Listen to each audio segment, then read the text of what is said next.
Ready to talk football, Lynch? Certainly am. Okay, pull that mic in. I certainly am. Let's go to Southern Ontario now and bring in Justin Dunk from 3downnation.com, almost 24 hours after the global draft. How you doing, JD? Doing well, guys. What about you? Well, we're doing great because we're talking football today. We're ready for the weekend. We've got a lot of questions have come in from the viewers for you, Justin. And before we talk about maybe the real news in the Canadian Football League, the most important news, what's your takeaways from the global draft yesterday? Lots of punters, man, to be quite honest. Specialists out there. The most intriguing player in the draft to me, guys, was Sammis Reyes, who was picked by the Toronto Argos, but was recently signed by the Washington football team for a decent commitment. So to me, that's the main issue with this program. I understand where they're thinking it could lead to, but with the NFL's International Pathway program, it's going to take the top-end global players potentially out of the mix. Yeah, that's the tough part, and I got news this morning that the top 2 Rough Riders draft picks likely won't be in training camp if there is one because of the money's not palatable to them. What does this mean dollars and cents wise for these global players? Is this something that's going to permeate throughout these global players? Well, that too, Roddy. If you're considering, let's say, players from Europe, for example, the euro was worth much more than the Canadian dollar. So you're going to give up your life over there to come over here and play for $54,000 Canadian. To me, it might not make a lot of sense for every player, but I'm sure there are some players that want to go down the avenue of playing pro football. Justin, John Lynch here. Just wondering one thing. What do you think about this crazy global draft? I mean, to me, it looks pretty silly and not realistic without much of a future. Because most of the guys they're drafting are 28 to 33 years of age, so they're not going to develop for very much more. I just find it a waste of time. It doesn't make sense to me. What's your thinking? I'm a little bit there with you, Lynch, and I'll give you a quick example. I played in one of these leagues that the CFL has now partnered with over in Germany. Germany is still, I believe, seen as the top football playing nation over in Europe and maybe even around the world, outside of obviously Canada and the United States. So I played in one of those leagues, and a lot of the guys on my team were, as you said, older and guys that had full-time jobs and did it, to be honest, for fun. I was fortunate to go over there, get paid a decent salary, had all my flights covered, had meals, everything, my phone, my car, my place that I lived. We had a gym membership. So it was a fun way as a young kid to go over there, play some football, and see the world a little bit. But as for the level of play, it's solid in the first division, and I'm just speaking to Germany. But when you get down in the lower divisions, it really falls off. And the reason that I say it's solid in the first division is because you have imports from other countries playing. Most of those are American. I sort of tried to change the narrative as a Canadian. There are other guys that have gone over there before me and after me as well. I got my team, the Starnberg Argonauts, to really like the Canadians. I couldn't wear a C on my helmet, though. It had to be an A, which I didn't like. But just to put it all in perspective, I played in these leagues, so I've seen that the age is tilted older. They do love American football in pockets over there. There are fans of the NFL over there that will stay up in the middle of the night to watch games because of the time change. But I'm having trouble seeing that the investment could actually pay off. My thing is, take $1 million and invest that in grassroots football in Canada. And what could you see from that? I think it would be a much better investment. There are more global questions coming in from the viewers. We'll come back on those. William May is watching in Lloydminster on YouTube, and he says, can anyone explain to me why the CFL asked for a loan the same way they asked a year ago with the same results? I don't get it. Can you lump all of it in? You've been on this story. The federal funding story plus Lisa McLeod, if you don't mind, her comments this week, the Ontario Sport Minister, what this means for the CFL in the future. For sure, and I'll try to tell it as concisely as I can. In terms of the people I've talked to within the federal government, the CFL didn't come and ask for an interest-free loan again, but they did go and ask for what money could be available. The federal government, again, pointed them in the directions of programs that they have out there for every other citizen in the country. There have been some that have been added since last August when the CFL's give us $30 million or nothing in the form of an interest-free loan was denied. So there are other programs out there that they could access. They're talking with the federal government about that. There are people that feel like the federal government, on the flip side, hasn't given the league any money. But you look at the Winnipeg Blue Bombers financial report for last year in 2020, they collected over $3 million from the government, 2.9 in the form of the Canadian Emergency Wage Subsidy, which Montreal Alouettes president Mario Cecchini is asking to keep going so that fixed cost or that fixed number can still come in for CFL teams. As it relates to Ontario Sport Minister Lisa MacLeod, I was on a media availability with her, asked her the only CFL question. She flat out said, and was honest about it, that Ontario is not in a position to sign off on return to play. Just yesterday, that would be Thursday, April 15th, the province announced a single-day record high of COVID-19 cases in the province, over 4,700. The modeling looks pretty scary here when you look in the short term. Now, that's obviously modeling and not the real numbers, but it makes a lot of sense why McLeod said, hey, we're not going to risk it and put people out here if we don't feel it's safe to do so. And Roddy, real quickly, people will say, well, the Maple Leafs are playing, the Senators are playing in Ontario, and obviously teams across the NHL, but they're testing every single day and have strict protocols. And I don't necessarily think the CFL would be willing to invest to that level to get through on the health and safety side. You take as long as you need because we're all following your lead. That's why we brought you on here. And so I guess, because I know for a fact we're not talking to the same people, but our reporting is similar. We're just talking to different people, I think. What does this mean for a 2021 CFL season? And how are you on the merger talks? We haven't even got into that yet. Or would we ever see an NFL Canada thing? Like, why are we fighting with these guys? So where are you on the future? Well, actually, this season and then past this season for the CFL.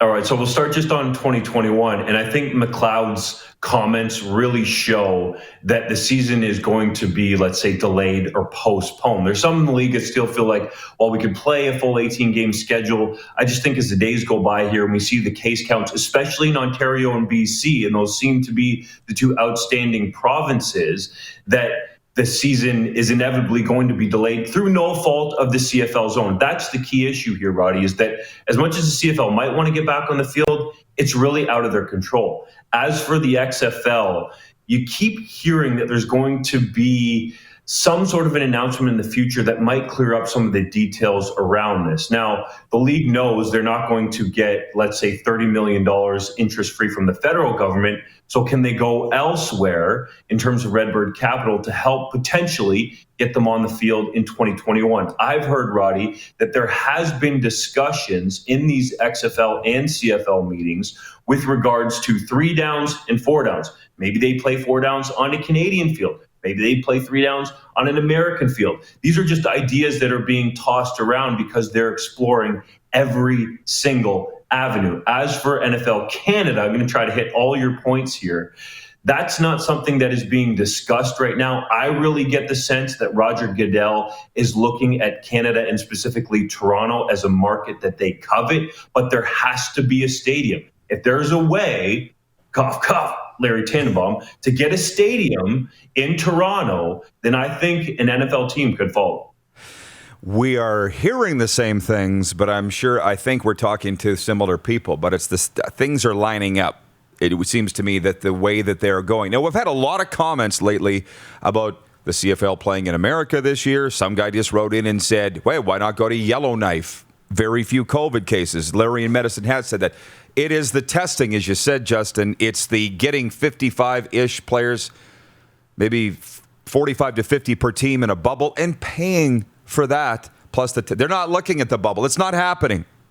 I've stopped talking about it, but I think people still think that it could happen. It's not happening. It's not. No, I'm with you. I've heard no talk of a bubble whatsoever. Frenzy's got more. No, I've heard from a very reliable source, Justin, yesterday, that we won't play football in May or June, but quite probably the last part of July and certainly in August. And we will play football this year. And this is a very top-notch man who you know. I can't give you the name, but he's very certain about it happening. Now, we hear this every day. You go back and forth every day. So what do you think is going to happen? I mean, I'm disgusted the way things have gone so far. And that's the tricky part, Mr. Lynch, is that people have the projections and their best laid plans of when they want to get on the field. And we saw what happened in 2020. Really, the virus is going to guide us because, as Rod and I just said, they're not looking at the idea of playing in a bubble. So that means they want to play in their home stadiums, which means you have to have sign off from every province. And then you need to go to the federal government and so show that you can do it in a safe way. So until we get some clarity there in terms of the case counts coming down and the vaccinations really rolling out, then it's hard to put a timeline on anything. The CFL can have an aiming date, let's say, when it might want to kick off, but until we actually get sign off from all the provinces and to go ahead from the feds, then it's really hard to put any certain timeline on a potential kickoff. I got two last questions for you. So we just pray that the vaccinations are going to happen. As you know, I've got mine. Lynch has his, but we're old, Justin. But we could be playing CFL football in 2021. So that part is exciting. And who knows how many of these global guys are going to show up. We've got a May 4th CFL Canadian College Draft. So your thoughts on if we do get rolling here? Well, the question was from Nelson. How was this year's global draft different from last year's? Did you see it different in the type of players, the age? What was the difference in this year's draft from last?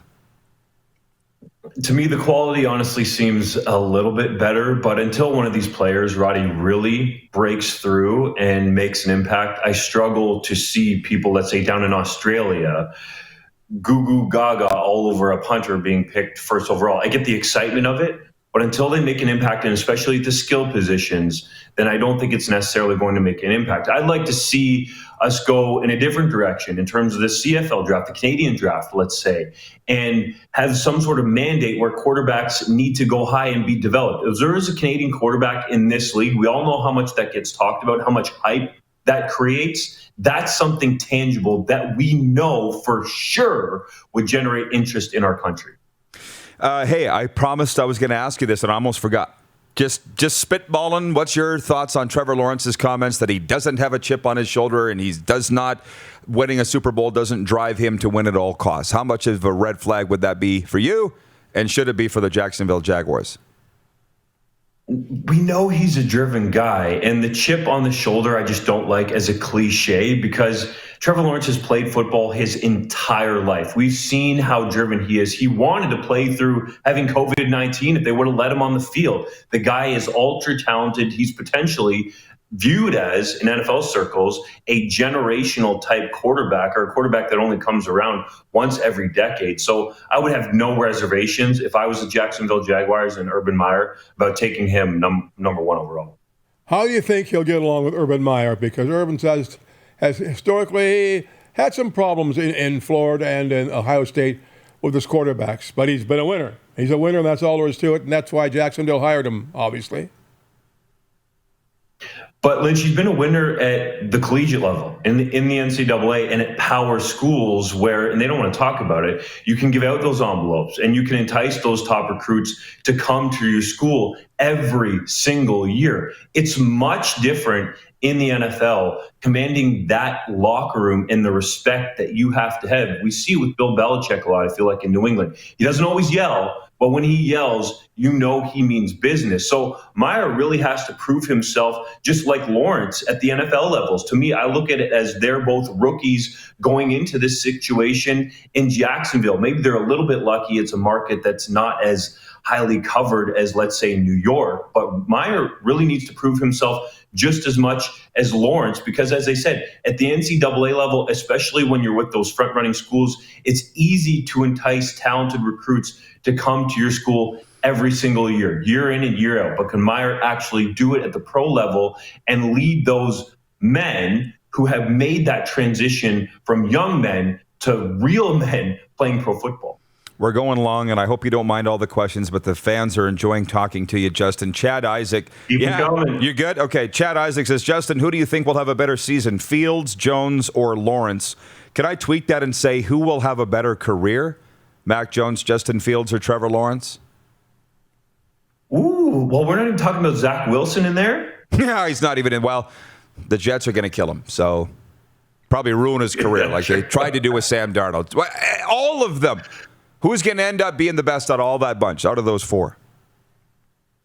To me, I look at the situation that they potentially walk into, and I think we make the mistake of, obviously with Trevor Lawrence, looking at him, as I just said, this once-in-a-decade type player, because Jacksonville doesn't necessarily have the people around him that you would want, because I said Meyer needs to prove himself and the playmakers around. So whoever the quarterback is, I think that goes to the San Francisco 49ers, teams up with Kyle Shanahan there and John Lynch. We've seen the roster that they've been able to build with Jimmy Garoppolo will have potentially the best career out of all of these quarterbacks, whether that's Mac Jones or Justin Fields. There's been some speculation that maybe they really like Trey Lance, but they traded up to that spot at number 3 to pick a quarterback. So I think it's less about the talent. And you mentioned it, Zach Wilson going to the Jets just seems like they're going to ruin him because they're going to play him right away. I don't understand why they traded Sam Darnold away, to be quite honest. But anyways, I think it's whoever the quarterback goes to the 49ers. YouTube viewer Hussey's Huddle says Dunk is the best. Well, we agree, Hussey's Huddle. Justin, we are out of time, unfortunately. Thanks for this. I'm loving your coverage at 3 Down. Keep it up. Or as we've affectionately called it around here, 3 Dunk Nation.